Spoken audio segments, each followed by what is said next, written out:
सुबह महाराज अर्थात भगवान श्री राम का राज्याभिषेक होना है। राज्याभिषेक होने से पूर्व माता कैकेयी के बुद्धि विवेक पर मंथरा दासी सवार हो जाती है। मंथरा दासी द्वारा गढ़ा गया रूप राग व विषाद भर दिया जाता है कि आप भरत के लिए साम्राज्य मांग लीजिए और भगवान श्री राम के लिए, राजा रामचंद्र जी के लिए 14 वर्ष का वनवास मांग लीजिए। क्योंकि आपने 2 वरदान दशरथ जी से मांगने का अवशेष अपने पास सुरक्षित रखा हुआ है। उस वरदान का उपयोग आज कर डालिए। उसी पर चांद लाइनें हैं।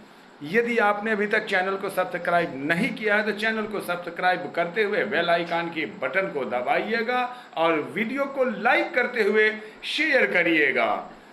घर घर आनंद उमगता है, युवराज बनेंगे रामचंद्र, साकेत नगर के शासन का सरताज बनेंगे रामचंद्र। धरती पर हरियाली छाई, आकाश मुदित होकर झूमा, उत्सव के मधुरिम झोंकों ने सरयू की लहरों को चूमा। सूरज के हाथों धरती पर सोना बरसाया जाता है, उपवन के हाथों मारुत में मकरंद मिलाया जाता है। इस घड़ी तनक मंथर गति से किस्से में आया कोप भवन, सुख के साकेती महलों में किसने बनवाया कोप भवन। उत्सव की चाल बिगाड़ गया, कुब्जा का जाया कोप भवन, धरती अंबर ने सुख पाया, कैकेयी ने पाया कोप भवन। धरती अंबर ने सुख पाया, कैकेयी ने पाया कोप भवन। सौंदर्य कुपित होकर बिखरा, उत्सव का रंग उदास हुआ, कैकेयी की बुद्धि हुई दूषित, चंदन में विष का वास हुआ। जिस अवधपुरी को कोई भी दल बल से जीत नहीं पाया, उस नगरी का भी सहजोत्सव क्यों सुख से बीत नहीं पाया। एक ओर धरा से अंबर तक उत्साहित पवन चमकता था, एक और कहीं अंतःपुर में रानी का हृदय दहकता था। दशरथ अनभिज्ञ रहे इससे, घर के भीतर का क्लेश पले, राजा को छोड़ पिता बनकर अंतःपुर को अवधेश चले। राजा को छोड़ पिता बनकर अंतःपुर को अवधेश चले। चलते चलते दौड़े दशरथ, तन से आगे मन मत चलता था। सोचा दशरथ ने जब घर में यह, नयनों से हर्ष विचलता था। सोचा दशरथ ने जब घर में यह बात कहेगा राम पिता, कैकेयी कौशल्या रीझेगी, आनंद बनाएगी सुमिता। जब मैं जाकर अंतःपुर को यह शुभ संदेश सुनाऊंगा, सबके चेहरे खिल जाएंगे, मैं इतरा कर मुस्काऊंगा। सबके चेहरे खिल जाएंगे, मैं इतरा कर मुस्काऊंगा। लेकिन अंतःपुर में पहुंचे तो दशरथ का चेहरा क्लांत हुआ, मानस का मौसम खिन्न हुआ, राजा का मन विश्रांत हुआ। राजा का मन विश्रांत हुआ। कैकेयी की देहरी रंगत कुछ भूखी प्यासी बैठी थी, उत्सव के कलरों में छिपकर इस ओर उदासी बैठी थी। राजा ने भीतर झांका तो आश्चर्य जगाता चित्र मिला, कैकेयी का मुख निस्तेज मिला, पूरा परिदृश्य विचित्र मिला। कैकेयी का मुख निस्तेज मिला, पूरा परिदृश्य विचित्र मिला। रानी की आंखों के नीचे बहते काजल के घेरे थे, श्रृंगार ध्वस्त सब अस्त व्यस्त, रानी ने बाल बिखेरे थे। श्रृंगार ध्वस्त सब अस्त व्यस्त, रानी ने बाल बिखेरे थे।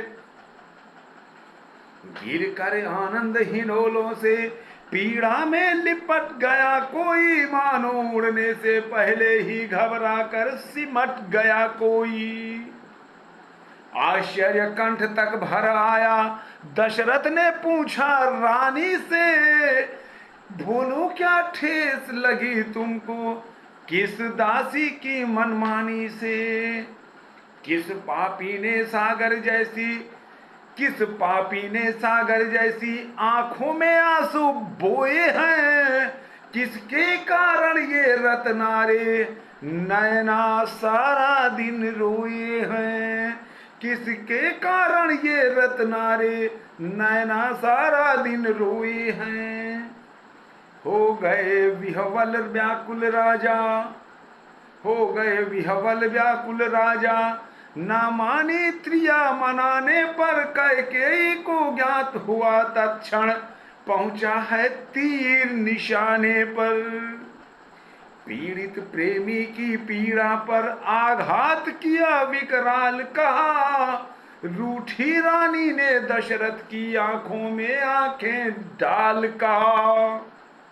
रूठी रानी ने दशरथ की आंखों में आंखें डाल कहा, दो वचन उधार रहे तुम पर, क्या है तुमको यह ध्यान नहीं, मुझको देने होंगे तुमको वे दोनों ही वरदान अभी। मुझको देने होंगे तुमको वे दोनों ही वरदान अभी। अब माता कैकेयी ने महाराज दशरथ को जब अपने वशीभूत कर लिया और समझ लिया कि अब पाशा अपने हमारे फेवर में है, अब पासा फेंकना उचित होगा, तब माता कैकेयी ने महाराज दशरथ को याद दिलाई कि अब आपको मुझे जो आपने 2 वरदान अवशेष रखे हैं उनको अब आपको इसी क्षण इसी समय और आज ही अभी देना है। ये बात सुनी तो सहज हुए फिर थोड़ा सा मुस्काए राजा, पर्वत को राई मान लिया रानी के नियर आए राजा। बस इतनी सी है बात और तुम मुंह लटकाए बैठी हो, वरदान मांग चारो वरदान 4 मांगो रानी, तुम 2 गिनवाए बैठी हो। वरदान 4 मांगो रानी, तुम 2 गिनवाए बैठी हो। अब महाराज दशरथ को ऐसी कहां से आन पड़ी थी, ऐसी कहां जानकारी थी कि रानी कैकेयी क्या मांगने वाले हैं। सागर से सारे रत्न छीन आभूषण गढ़वा दूं बोलो, या फिर सारे नक्षत्र निकल चरणों में चढ़वा दूं बोलो। तुम कहो सुरों के हाथों में अमृत का घट ले सकता हूं, क्या ऐसा है इस दुनिया में जो तुम्हें नहीं दे सकता हूं। यदि तुम चाहो तो इस क्षण मेरे प्राणों पर फंदा कस दो, लेकिन ऐसे ना रूठ रहो, एक बार प्रियतमा तुम हंस दो। लेकिन ऐसे ना रूठ रहो, एक बार प्रियतमा तुम हंस दो। अवसर का मूल्यांकन करके राजा को रण में घेर कहा, स्वर को मीठा करके बोली पति के मन पर कर फेर कहा। बस 2 अभिलाषा पूर्ण करो, बस 2 अभिलाषा पूर्ण करो, जिससे मुझको कुछ श्वास मिले। जय हो जाए भरत का राज तिलक और राघव को वनवास मिले। हो जाए भरत का राज तिलक और राघव को वनवास मिले। इस तरह का वचन सुनकर ऐसा कौन है जो अचंभित नहीं होगा, शोकाकुल नहीं होगा, चिंतातुर नहीं होगा। महाराज दशरथ के तो भगवान राम ज्येष्ठ पुत्र थे, राघव उनके ज्येष्ठ पुत्र थे और परम प्रिय थे। पूरे साम्राज्य को वैसे राघव परम प्रिय थे, लेकिन महाराज दशरथ को अति प्रिय थे। महाराज दशरथ चारों पुत्रों में सबसे ज्यादा स्नेह भगवान राम से करते थे, राघव राम से करते थे। बस दो अभिलाषा पूर्ण करो, जिससे मुझको कुछ श्वास मिले, जय हो श्वास मिले, हो जाए भरत का राज तिलक और राघव को वनवास मिले।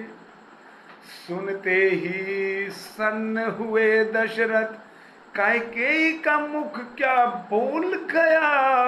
ऐसा लगता था कोकिल सर कानों में शीशा घोल गया।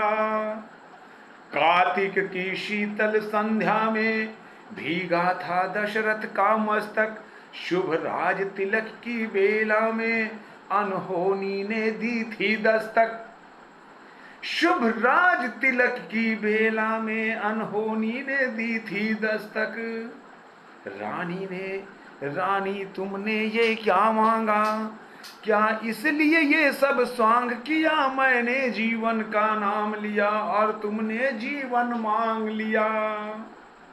मैंने जीवन का नाम लिया, तुमने जीवन ही मांग लिया। पूरा उपवन मत नष्ट करो, क्यारी से पुष्प भले बीनो। चाहे मेरा सब कुछ ले लो, पर मुझसे राम नहीं छीनो। चाहे मेरा सब कुछ ले लो, पर मुझसे राम नहीं छीनो। कैकेयी को अपयश मिलना था, वह सुख की राह कहाँ चुनती। थे कान भरे पहले से ही, दशरथ की बात कहाँ सुनती। रानी ने हठ धारण की थी, अनुनय अपमानित होनी थी। करुणा को ठेस पहुंचनी थी, आशा की आंखें रोनी थी। क्रोधित होकर बोली कैकेयी, मत झूठे गाल बजाओ तुम। या अपने वचन करो पूरे, या फिर अपयश को पाओ तुम। कल सुबह अगर बल कल धारे वन गमन नहीं कर गए राम, तो समझो मरण कैकेयी का, रघुवंश कीर्ति की ढली शाम। इतना सुनते ही दशरथ की आंखों में उतर गई संध्या। रानी के निष्ठुर वचनों की ठोकर से बिखर गई संध्या। रानी के निष्ठुर वचनों की ठोकर से बिखर गई संध्या। थक कर धरती पर गिरा धैर्य, निरुपाय बिलखते थे दशरथ। कैकेयी के चेहरे पर उतरी रजनी को तकते थे दशरथ। फिर बोले चांद सितारों से, तुम दगुकल की पीड़ा हरना। यह रात बीतने मत देना, हे सूर्य सवेरा मत होना। यह रात बीतने मत देना, हे सूर्य सवेरा मत करना। आंसू का अर्घ चढ़ाने से कब काल चक्र ने सुनी बात। कैकेयी की लंबी हुई रात, दशरथ को छोटी लगी रात। उस दिन सूरज की किरणों से अंधियारी होती थी धरती। जनता के आंसू पी पी कर कुछ खारी होती थी धरती। दशरथ बेसुध आंखें मूंदे सहते थे जग भर का विषाद। प्रिय राम चले बल कल धारे, लक्ष्मण और सीता हुए साथ। सब साज त्याग बन को जाते, महलों से देखे रामचंद्र। क्यों बढ़कर काट नहीं देते, विधिना के लेखे रामचंद्र। क्यों बढ़कर काट नहीं देते, विधना के लेखे रामचंद्र। महाराज दशरथ का ऐसी विषम परिस्थिति में अवसान हो जाता है। भगवान राघव, भगवान रामचंद्र अपने अनुज लक्ष्मण और अपनी पत्नी माता सीता के साथ वन को चले जाते हैं। यदि आपको वाचन, वर्तनी, शैली या भाव बेहतर लगा हो तो आप वीडियो को लाइक करते हुए शेयर करिएगा, और अभी तक आपने चैनल को सब्सक्राइब नहीं किया है तो आप चैनल को सब्सक्राइब करके बेल आइकन की बटन को दबाइएगा। आपका सबका परम साधुवाद।